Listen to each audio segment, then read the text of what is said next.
La présente synthèse porte sur les réalisations enregistrées dans le secteur de l'environnement et développement durable pour la période de 2010 à 2014. Elle couvre une période quinquennale à cheval entre le premier plan d'action national pour l'environnement, c'est-à-dire le PANE1, mis en œuvre pour la période entre 2007 à 2011, et le deuxième plan quinquennal, ce qu'on appelle le PANE2, pour la période 2012 à 2016. Pour ce qui est maintenant des actions phares sur le plan institutionnel, organisationnel et stratégique, je vous parlerai d'abord sur le plan institutionnel et organisationnel. En 2009, il y a eu l'adoption du décret numéro 2009-104 du 6 avril 2009 portant application de la loi numéro 2007-055 abrogeant et remplaçant la loi numéro 97-007 du 20 janvier 1997 portant code forestier. Pour l'année 2010, il y a eu l'adoption du décret numéro 010 PM du 14 janvier 2010 modifiant et remplaçant le décret numéro 190 2008 du 19 octobre 2008 fixant les attributions du ministère délégué auprès du Premier ministre chargé de l'environnement et du développement durable et l'organisation de l'administration centrale de son département. Il y a eu aussi l'adoption du décret numéro 2010-048 du 1er mars 2010 portant création d'un fonds d'intervention pour l'environnement dans le cadre de l'application des dispositions de la loi cadre sur l'environnement. Et ensuite, il y a eu la signature le 2 août 2010 de l'accord cadre entre le gouvernement mauritanien et la fondation du Bakomab. Ensuite, il y a eu la signature en 2010 à N'Djamena, au Tchad, de la convention de création de l'Alliance panafricaine de la Grande Mer Verte par son Excellence M. Mohamed Abdelaziz, président de la République.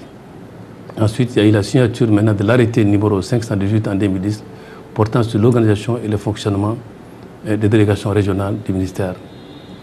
Ensuite, il y a eu aussi la mise en place du comité national consultatif du littoral par décret numéro 2010-014 pour l'application de la loi numéro 2007-037 sur le littoral.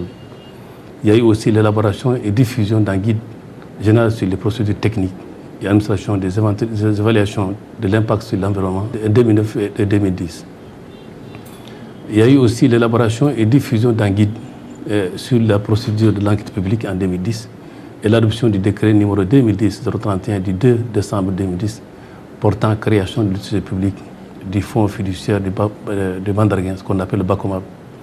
Maintenant, pour ce qui est de l'année 2011, le département a pu réaliser la promulgation de la loi numéro 2011-07 du 16 janvier 2011 portant ratification de la Convention d'Abidjan relative à la coopération en matière de protection et de mise en valeur du milieu marin et de zones côtières de la région de l'Afrique de l'Ouest, du Central et Austral. Ensuite, il y a eu la promulgation de la loi numéro 2011-021 du 8 mars 2011 relative à la ratification de l'accord sur la conservation des oiseaux d'eau migrateurs d'Afrique et d'Eurasie. Ensuite, il y a eu la promulgation de la loi numéro 2011-022 du 8 mars 2011 relative à la prévention et à la lutte contre les pollutions marines. Il y a eu aussi l'approbation le 17 mars 2011 de la déclaration politique de l'environnement et de développement durable par le gouvernement qui a été transmise et adoptée par l'ensemble des partenaires du secteur. Et ensuite, il y a eu aussi la promulgation de la loi numéro 2011-049 du 7 novembre 2011 portant statut spécial des personnes de eaux et forêts et chasse et adoption en 2014 de son décret d'application.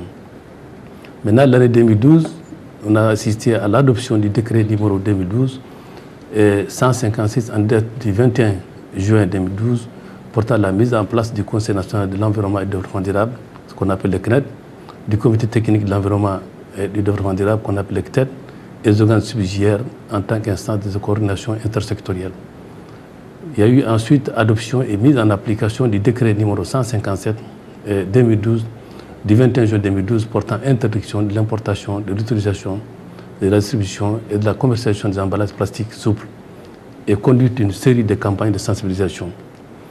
Et ensuite, il y a eu l'adhésion de notre pays en 2012 aux conventions de 1992 sur la responsabilité civile et les fonds d'intervention qu'on appelle le FIPOL en cas de pollution marine. Pour l'année 2013 maintenant, on a assisté à la ratification de la convention portant création de l'Agence panafricaine de la Grande Mer Verte par la loi numéro 2013-022 du 10 juillet 2013. Ensuite, la signature de l'accord de siège le 29 août 2013 et transfert à Nouakchott du siège de l'Agence panafricaine de la Grande Mer Verte, conformément aux décisions du deuxième sommet des chefs d'État membres qui s'est tenu à N'Djamena. Le 16 septembre 2013, par décret présidentiel, le ministère a été érigé un ministère à part entière dénommé ministère de l'Environnement et du Développement durable. Et ça a été vraiment un grand succès pour le département.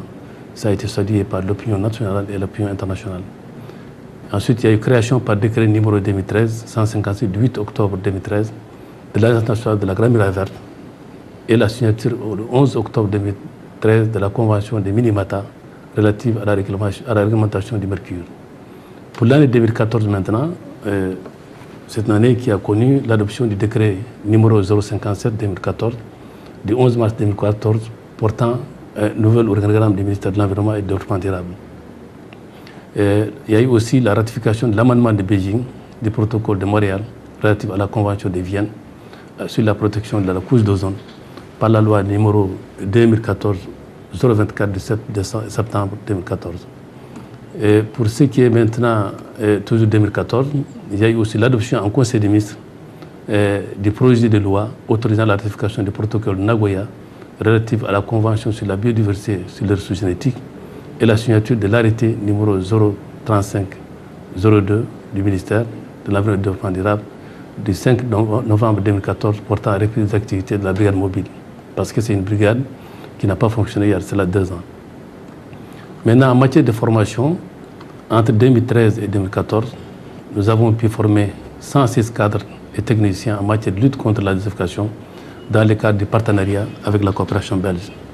Ensuite, il y a eu la formation et l'insertion de 53 diplômés chômeurs au sein du département et la régularisation et l'insertion de 20 anciens diplômés sortants de l'NVA pour la période 2011-2014. Dans le cadre du partenariat maintenant avec les sociétés minières et pétrolières, nous avons pu former aussi 4 cadres au sein du département, c'est-à-dire 4 cadres qui ont été envoyés à l'extérieur, qui ont été formés.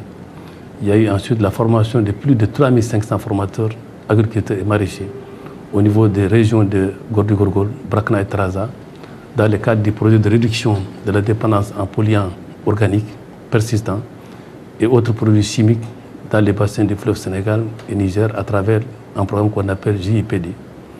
Ensuite, il y a eu la mise en place en 2013 d'une base de données multi-thématique et multisectorielle sur le développement durable en tant qu'outil d'aide à la décision et la mise en place en 2013 d'un système de suivi et évaluation du panel 2 qu'on appelle le CEPANE dans le cadre de la mise en œuvre du panel 2 à l'échelle intersectorielle.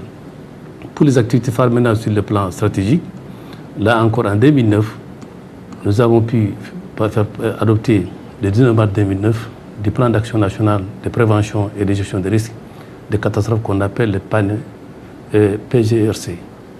Il y a eu aussi l'élaboration et la transmission en 2009 d'un plan national d'action nationale pour la mise en œuvre de la Convention de Stockholm sur le produit organique persistant. En 2010, nous avons pu concrétiser ou réaliser le rapport national qu'on appelle profil national sur la gestion des déchets solides dans le cadre du réseau SUPNet qui concerne cette région du Maghreb arabe. Et ensuite, il y a eu la mise en place par arrêté numéro 1004 du 20 avril 2010 du programme spécial de la protection de la ville de Nouakchott contre les inondations marines et l'avancée des dunes de sable. Maintenant, pour l'année 2011, nous avons pu conduire en 2011 une revue institutionnelle du secteur de l'environnement ayant permis au département et à ses partenaires techniques d'envisager les grandes réformes et orientations institutionnelles prioritaires à mettre en œuvre dans le secteur de l'environnement. Pour 2012 maintenant, nous avons pu aussi réaliser l'étude sur l'évaluation des besoins en équipement et en ressources humaines pour la réalisation du laboratoire national pour le suivi de la qualité de l'environnement. Nous avons adopté le 16 avril 2012 le deuxième plan d'action national pour l'environnement qui représente l'outil de mise en œuvre de la stratégie nationale de développement durable qu'on appelle les SNDD. Ensuite, nous avons pu élaborer aussi le premier rapport national sur le développement durable et sa présentation lors de la conférence des Nations Unies sur le développement durable qui s'est tenue à Rio. Pour l'année 2013 maintenant, nous avons pu réaliser aussi et l'étude sur le profil environnemental de la Mauritanie dans le cadre du partenariat avec l'Union européenne et l'élaboration en 2013 de l'Atlas Nature et Paysage de la Mauritanie en collaboration avec l'Organisme des Parcs nationaux d'Espagne. Ensuite, nous avons élaboré un guide en 2013 pour l'identification des oiseaux de l'Afrique de l'Ouest en collaboration avec la Convention AIEWA. Ensuite, nous avons procédé à l'élaboration et à la validation en 2013 au niveau technique du plan d'aménagement de la baie de l'Étoile. Et nous avons aussi procédé à l'élaboration et à la validation en 2013, toujours au niveau technique, des plans d'action de lutte contre la désertification qu'on appelle les PAN-LCD, alignés à la stratégie décennale de la Convention des Nations Unies pour la lutte contre la désertification. On a élaboré aussi et validé au niveau technique un programme sectoriel environnemental et développement durable.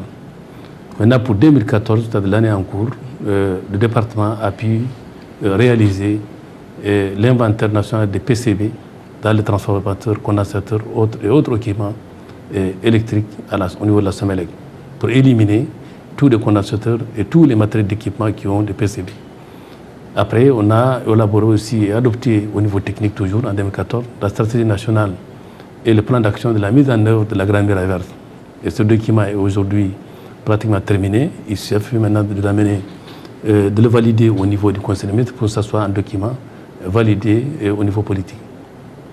Et pour ce qui est de la préparation du sommet sur le changement climatique, nous avons formulé et présenté au gouvernement la troisième communication du changement climatique de la Mauritanie. Et nous avons participé aussi au sommet mondial sur le climat à New York le 23 septembre 2014. Après, on a élaboré et validé en 2014, au niveau technique toujours, la stratégie nationale pour les zones humides terrestres. Et actuellement, ce document est en préparation pour le présenter en Conseil des ministres. Nous avons aussi élaboré une deuxième stratégie qui est aussi importante, qui est la stratégie nationale sur la diversité biologique et son plan d'action pour la période 2011-2020, conformément à la dite convention.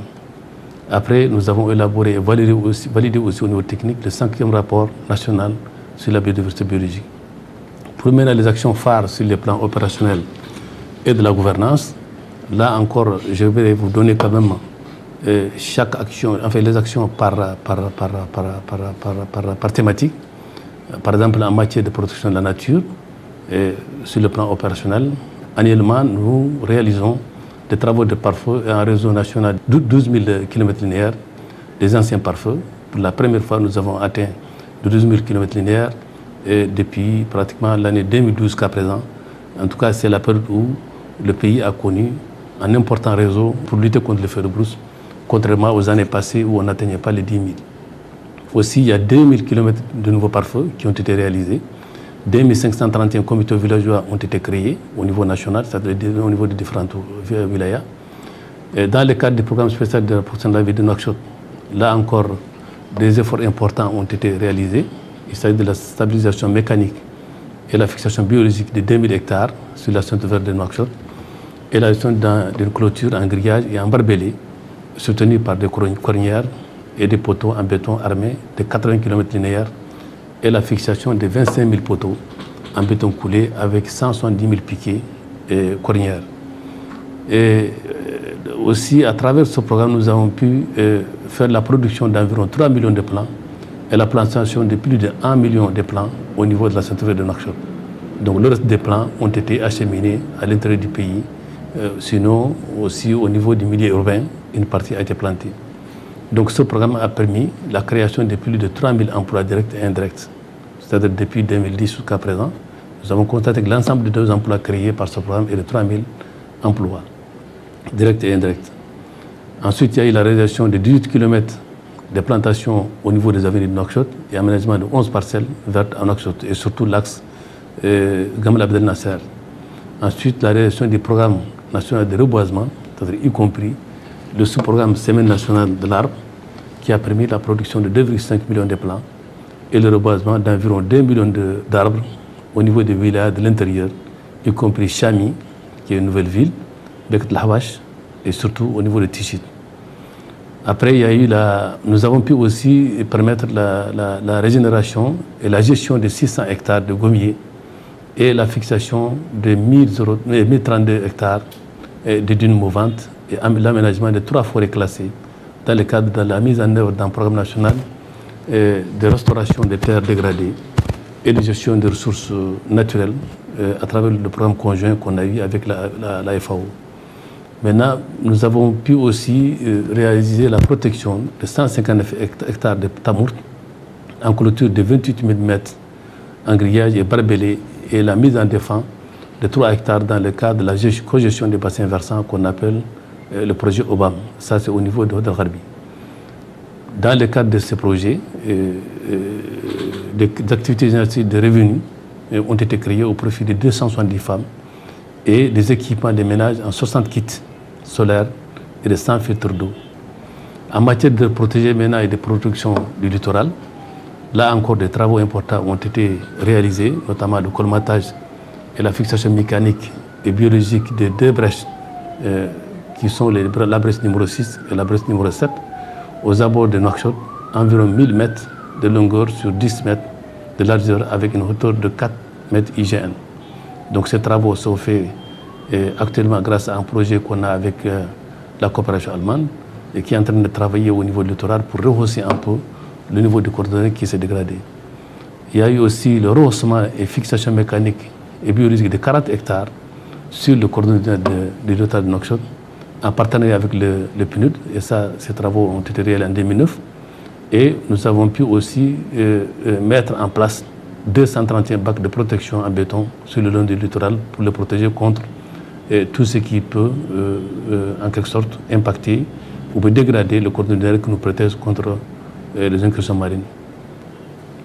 Pour le renforcement des équipements, il y a eu aussi le renforcement des équipements de surveillance du parc national de Bandarguin par la mobilisation de 3 vedettes de surveillance, de 2 quads et de 4 véhicules tout-terrain. Nous avons pu aussi remettre en état les 3 unités de dessalement au niveau du PNBA et la création de 3 postes de surveillance au niveau du PNBA, la construction de 3 écoles et d'emplois de santé au niveau du PNBA. Le bornage du parc national du PNBA aussi a été réalisé. Ensuite, nous avons effectivement décidé de transférer les sièges au niveau du PNBA et aujourd'hui, au niveau de Chami, aujourd'hui le siège du PNBA a été transféré à Chami. Et nous avons pu aussi faire la construction d'un appartement VIP au niveau de UIC. Ensuite, il y a eu la construction de 6 tickets en 2014 au bénéfice des femmes transformatrices de poissons et l'appui à la coopération féminine de Namkhar. Ensuite, il y a eu la réalisation d'une importante gamme d'infrastructures dans le cadre du développement communautaire au niveau du parc national du Djaouling et du Bandarguin, et ce pour permettre aux populations qui sont dans ces parcs pour qu'ils puissent vivre dans des conditions normales, surtout pour que vraiment leurs activités puissent être menées tout tranquillement au niveau de ces parcs qui sont des aires protégées. Maintenant, en matière de contrôle et de l'évaluation environnementale, pour le volet de l'évaluation environnementale, nous avons conduit 269 études d'impact environnementaux de projets relatifs à des activités d'exploration, d'extraction minière, ainsi que des activités qui sont liées à des carrières de gravier, de gypse et de calcaire. Et en termes toujours d'émissions, nous avons pu faire 134 avis de faisabilité environnementale pour les différents projets de développement parce que ces études sont nécessaires pour l'implantation des affaires au niveau de notre pays. Ensuite, il y a eu l'organisation de 134 journées de consultation du public dans les différentes wilayas et la conduite de 134 enquêtes publiques pour différents projets assujettis aux procédures d'études d'impact. Maintenant, pour le volet contrôle environnemental, 355 missions ont été réalisées dans le cadre du contrôle et du suivi environnemental relatives à la mise en œuvre des plans de gestion environnementale, c'est-à-dire les PGE, des projets et sociétés. Et 52 missions d'inspection ont été effectuées pour le contrôle des substances dangereuses du secteur industriel et pour les plaintes et infractions au code de l'environnement. Et 11 rapports de contrôle ont été signés, c'est-à-dire rédigés en 2014 et transmis à ceux qui sont concernés par ces rapports pour que vraiment des dispositions soient prises pour corriger les erreurs ou des incidents qui ont eu à être sentis au niveau des sociétés minières ou bien des sociétés pétrolières. Pour ce qui est des perspectives dans le domaine des aires protégées littorales, nous avons démarré une étude détaillée qui doit être menée par l'Université d'Hambourg sur les risques des incursions marines et les mesures de protection côtière pour la ville de Nouakchott. Donc cette mission a séjourné ici au niveau de la Mauritanie et nous avons eu à nous concerter pour que vraiment l'étude soit faite dans les plus brefs délais. Ensuite, nous sommes en train de préparer les travaux de colmatage de la Bresse numéro 3 de 120 mètres de long et la protection des bacs de protection en béton sur 1500 mètres linéaires de long et des voies d'accès mixtes sur le littoral mauritanien. Tout ça pour protéger le littoral mauritanien, c'est-à-dire le cordonnier contre toutes les activités qui peuvent dégrader ce cordonnier.